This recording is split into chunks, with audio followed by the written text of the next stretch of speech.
ఓం నమో వెంకటేశాయ. జ్యోతిర్వేదం కార్యక్రమానికి సుస్వాగతం. భారతదేశంలో అనేక జీవన విధానాలున్నాయి. అందరి జీవన శైలిలో అంతర్వాహినిగా ఉండే అంశం జ్యోతిషం.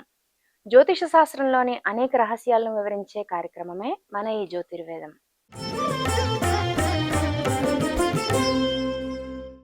జ్యోతిష శాస్త్రంలోని నక్షత్రాలు, రాసుల తర్వాత ముఖ్యంగా గమనించేది గ్రహాలు.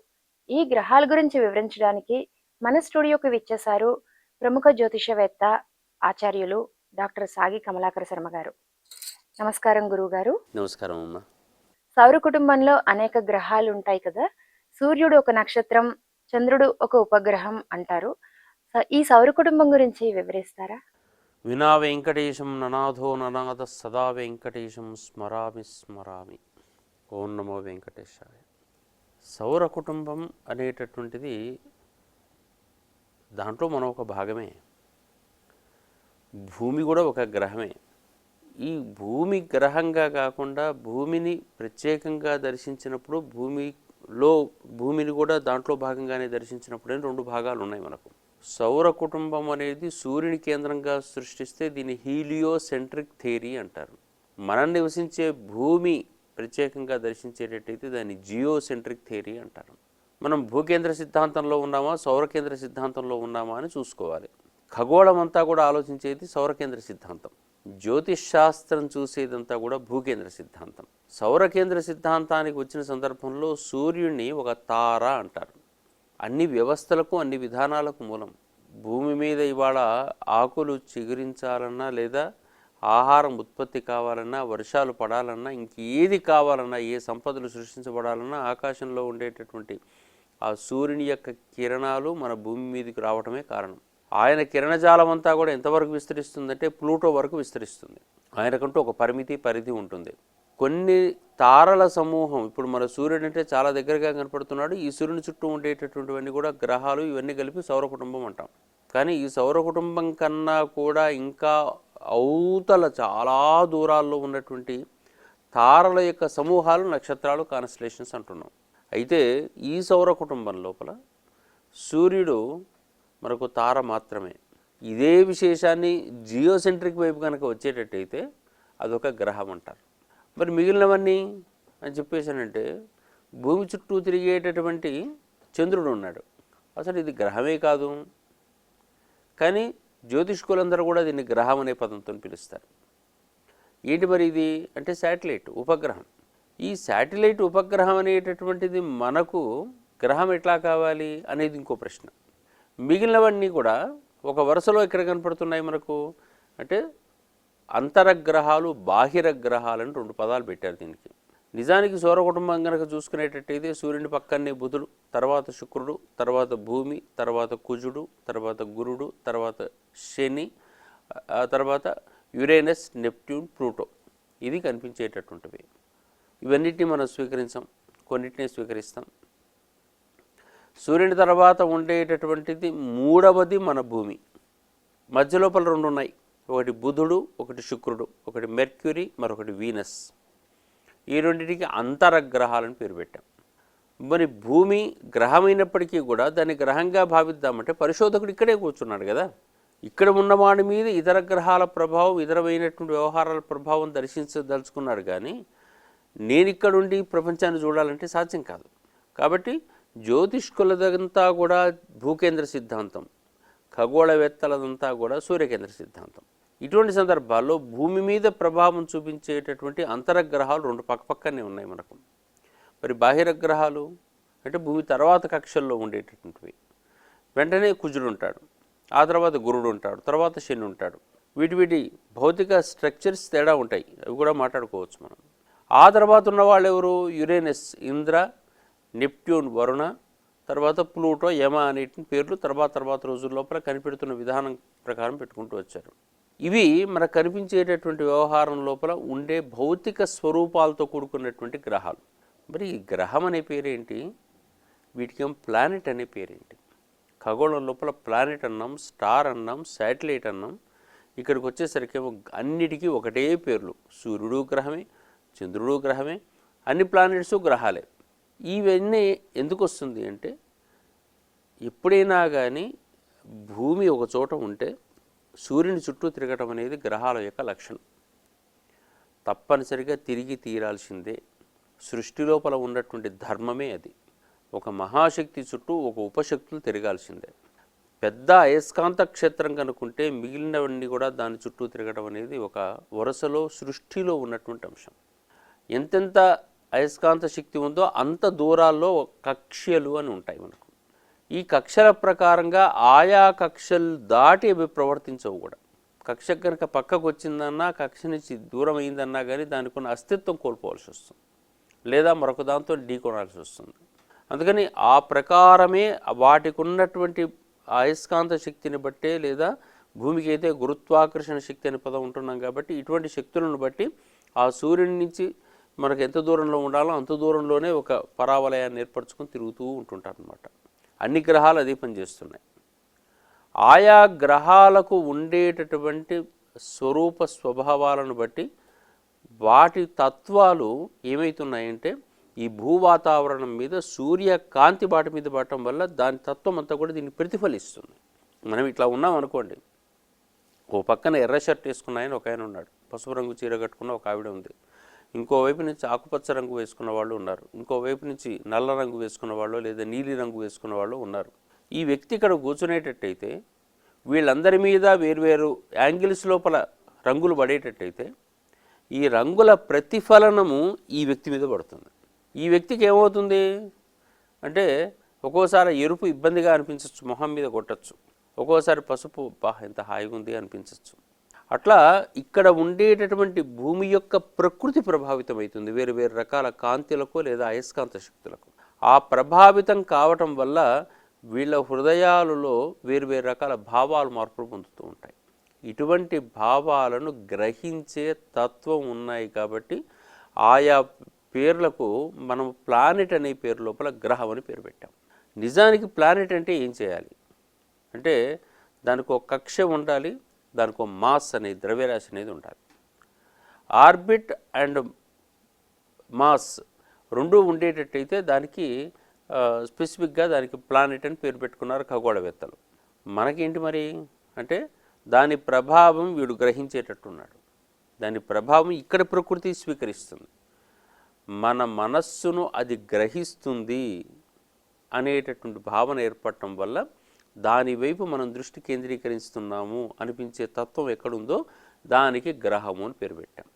గురుగారు, ఈ గ్రహాల ప్రభావాలు మానవుల మీద మాత్రమేనా, ఇతర జీవరాశుల మీద కూడా చూపిస్తున్నాయా?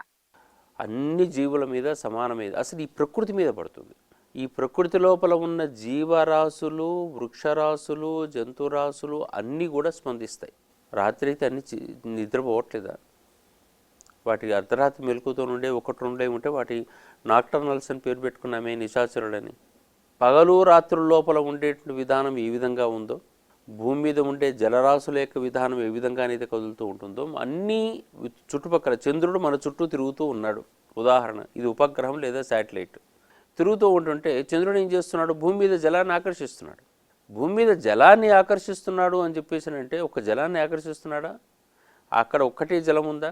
భూమి మీద జలం ఉందంటే భూమి మీద ఎంత శాతం జలం ఉందో ప్రతి వ్యక్తిలోనూ అంత శాతం జలం ఉంది, ప్రతి జీవిలోనూ దాదాపుగా అంతే విధానం ఉంటుంది. మరి వీటన్నిటిని కూడా గ్రహిస్తాడు కదా. అమావాస్య పౌర్ణమిల సందర్భాల లోపల భూమిలో నీళ్లు కనుక పైకి వచ్చినట్టుగానే మన హృదయాల్లోనూ కూడా కొంచెం ప్రేమ, ఆవేశము, కోపము అవన్నీ కూడా బయటకు వచ్చే సమయాలు కదా అవి. కారణం ఆకర్షణ. ఇప్పుడు దీని ప్రభావం ఎక్కడ పడింది? అక్కడ చంద్రుడు, ఎక్కడ మీద? ఇక్కడ భూమి మీద. ఈ చంద్రుని యొక్క ప్రభావం ఈ భూమి మీద పడటం వల్ల ఆ జలం ఆకర్షించబడ్డట్టుగా మన దేహంలోనూ కూడా 2/3 వాటరే ఉంది కాబట్టి మనం కూడా ఆకర్షించబడుతున్నాం. సూర్యుడు అనేటువంటి వాడు అసలు అన్నిటికీ మూలమైన వాడే. ఆయన లేకుంటే మనకు వెలుగు లేదు, వేడి లేదు, రెండే పదాలు. వెలుగు వేడికి మూలమైనటువంటి వ్యక్తి, జీవానికి మొత్తానికి ఇక్కడ ఆవిర్భావానికి హేతువైనటువంటి వాడు సూర్యుడు. ఆ సూర్యుడే కనుక లేకపోయేటట్టయితే మనిషి జీవన విధానం ఏంటి? అజ్ఞానం, ఇంకేం లేదు, ఇక్కడేం కనపడదు, అసలు జీవరాశి ఉండదు. వెలుతురు రాగానే మనిషి మేల్కొంటున్నాడు, ప్రకృతి మేల్కొంటుంది, జీవరాశి మేల్కొంటుంది. చెట్లు లాంటివి కూడా రాత్రిపూట దాని శ్వాస విధానాలకు పగటిపూట శ్వాస విధానాలకు వేరు. పిండి పదార్థాలు తయారు చేసుకునే విధానంలో పగటిపూట సూర్యరశ్మితోనే అవి తయారవుతూ ఉంటాయి. మరి అవి కేవలం మనమేనా? ఇతర జీవరాశులు తీసుకోవట్లేదా? పక్షిరాశులన్నీ కూడా ఆయా సమయాలను బట్టి ఎగరటం దూకటం, వేరువేరు సందర్భాల్లో చలి, ఎండ, వాన ఇవన్నీ కూడా ఈ వీటి వల్లే కదా ఏర్పడేది, సూర్యచంద్రుల యొక్క ప్రభావాలే కదా. మరి వీటికి సంబంధించిన వ్యవహారం వల్లనే కదా ఇవన్నీ స్పందిస్తున్నాయి కదా. వేరువేరు కాలాల లోపల వేరువేరు జీవులు ఉద్భవిస్తున్నాయి, మరణిస్తున్నాయి. నీకు దక్షిణాయన కాలం వచ్చేసరికి అనేక రకాల సూక్ష్మజీవులు బయటకు వస్తున్నాయి, కాలం భూమి మీద వచ్చే మార్పులు. మరి ఉత్తరాయణ కాలం వచ్చేసరికి ఆ వేడికి తట్టుకోలేక చచ్చిపోతున్నాయి. మరి వేడి ఎవరిస్తున్నారు ఇక్కడ?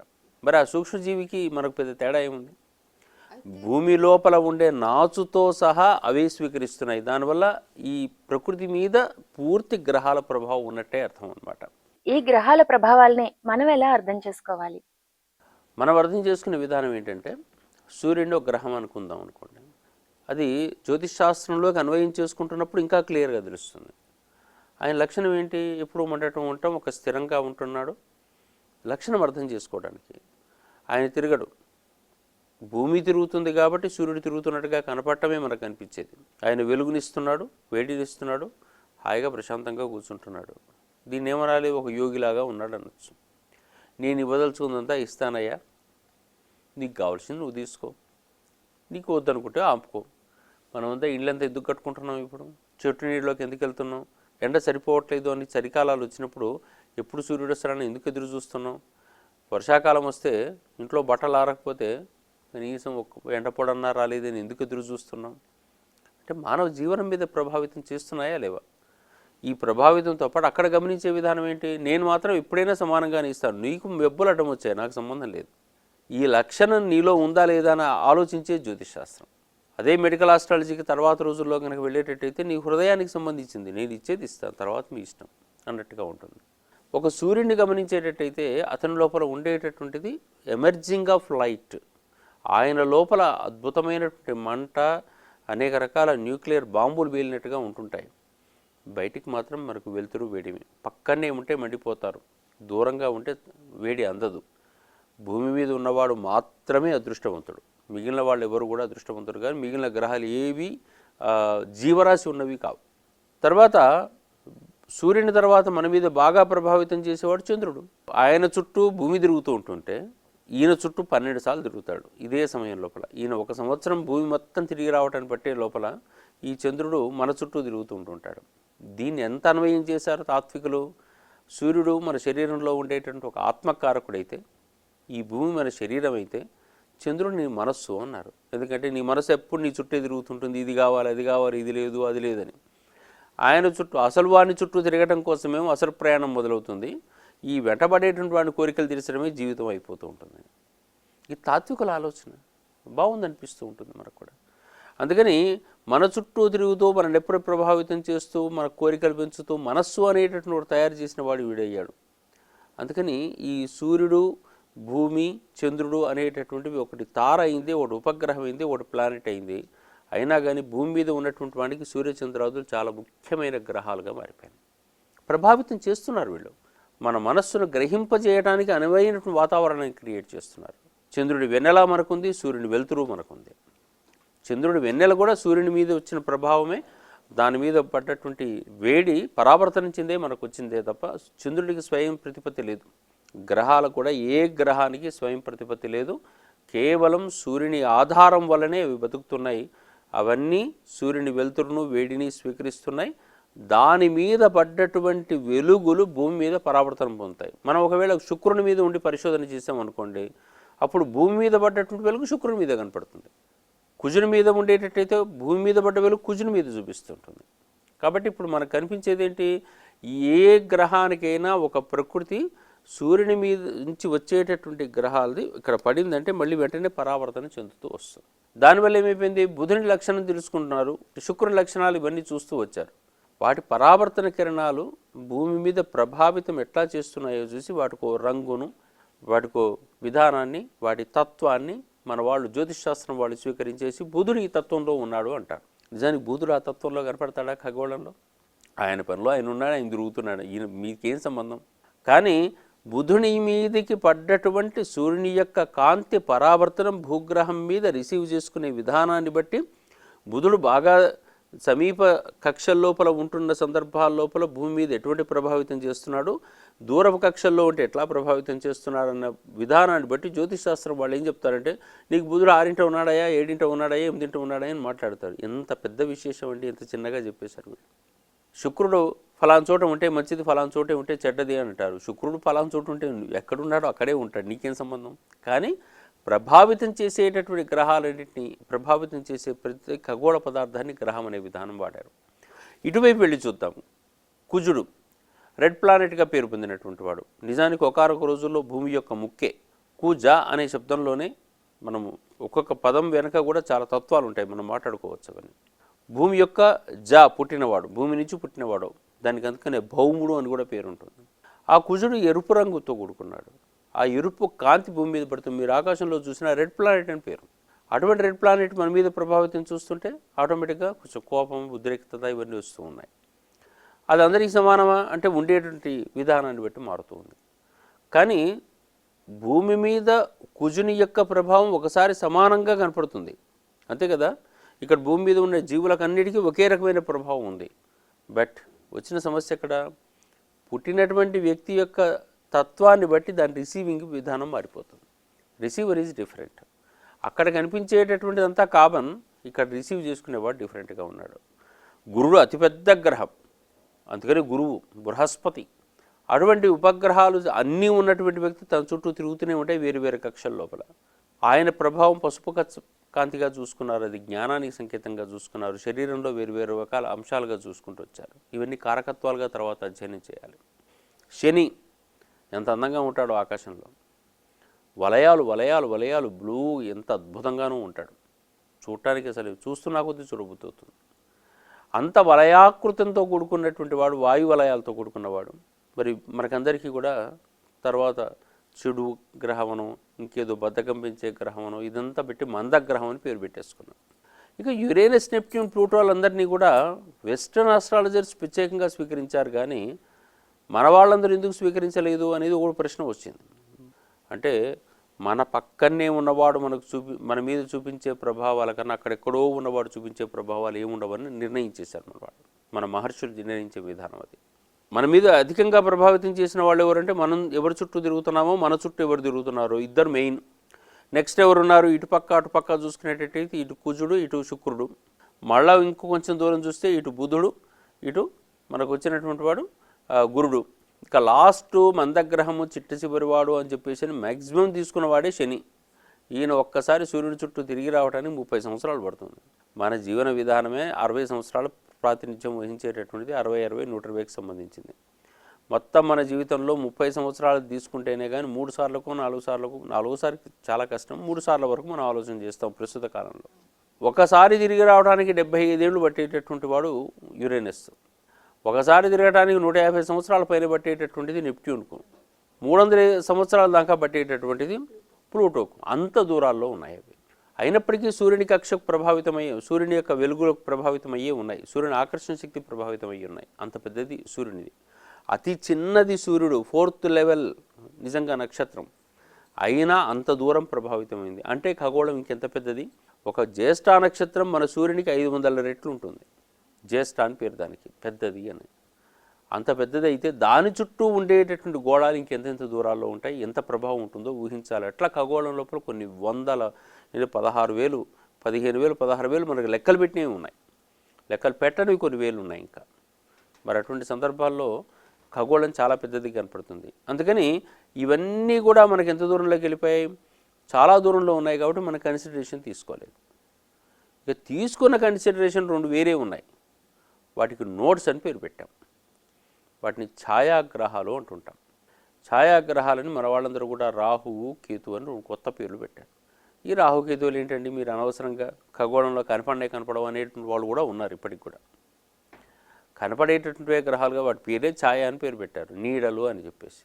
భూమి తిరిగే మార్గంలో వంగి తిరగటం, ఆ చంద్రుడి వంగి తిరగటం, ఎందుకంటే మధ్యలో ఉబ్బెత్తుగా ఉంటారు ఎవరైనా కానీ తిరిగే వేగంలో మిగిలిన ధ్రువాల వద్ద ఒత్తబడి ఉంటుంటే ఆ తిరిగే విధానంలో, కదిలే విధానంలో మార్పు వస్తుంది. వాటి కక్షల్లో వచ్చేటువంటి మార్పు అది విశ్వమధ్య రేఖను కట్ చేసేటటువంటి విధానం లోపల మార్పులను గమనిస్తూ ఉండేటట్టయితే చాలా స్పెసిఫిక్ టైంలోనే ఒకదాని నీడ ఒకదాని మీద స్పష్టంగా పడుతుంది, మిగతా సమయాల్లో పడట్లేదు. దీన్నే గ్రహణం అని పేరు పెట్టాం. సూర్యుడు, చంద్రుడు, భూమి ఈ మూడు ఒకే కక్షలోకి రావాలి. ఎవరి పౌర్ణమి అమావాస్యలు కూడా వస్తుంటాయి, కానీ సంవత్సరంలో 4 సార్లు మాత్రమే ఒకదాని నీడ మరొక దాని మీద స్పెసిఫిక్గా పడుతుంది. ఆ సమయం లోపల ఏదో ఒకటి మిస్ అవుతుంది. అటు సూర్యుడా ఇటు చంద్రుడా మిస్ అవుతాడు మన దగ్గర నుంచి చూస్తే. 2 చంద్రగ్రహణాలకు 2 సూర్యగ్రహణాలకు ప్రతి సంవత్సరం అవకాశం ఉంటుంది. అది మన దగ్గర కనపడకపోయినప్పుడు కూడా. అందుకని ఈ ప్రత్యేకమైన కటింగ్ పాయింట్స్ ఏవైతే ఉన్నాయో వెనక్కి తిరుగుతున్నట్టుగా కనపడి వీటికి కూడా మన భారతీయ మహర్షులు వాటి పేర్లు పెట్టి వీటికి ఛాయాగ్రహాలు అన్నారు. మరి ఇంతగా గ్రహించే మనస్తత్వాన్ని, మన మనస్సును గ్రహించే తత్వం ఉన్నటువంటివి ఈ గ్రహాలు కాబట్టి నీడలు గ్రహిస్తాయి, వెలుగులు గ్రహిస్తాయి మన మనస్తత్వాన్ని. కేవలం నీడలైతే గ్రహించవు, వెలుగులైతేనే గ్రహిస్తాయని చెప్పడానికి లేదు. కాబట్టి ఆయా గ్రహాలన్నింటినీ కూడా ఖగోళం లోపల కనిపించేటటువంటి ఖగోళ నక్షత్ర ఉపగ్రహ వ్యవహారాలన్నీ కూడా భూగోళంలోకి, జ్యోతిష్ శాస్త్రంలోకి, జియోసెంట్రిక్ థియరీలో గ్రహాలుగా మార్చేసాం మనమంతా. సౌర కుటుంబం గురించి, గ్రహాల ప్రభావాల గురించి విపులంగా మా ప్రేక్షకులందరికీ తెలియజేసినందుకు శ్రీ వెంకటేశ్వర భక్తి ఛానల్ తరపున మీకు మా ధన్యవాదాలు. నమస్కారం అమ్మా. జ్యోతిష శాస్త్రంలోని మరిన్ని వైజ్ఞానిక విశేషాంశాలతో జ్యోతిర్వేదం తర్వాయి భాగంలో మళ్ళీ కలుసుకుందాం. ఓం నమో వెంకటేశాయ.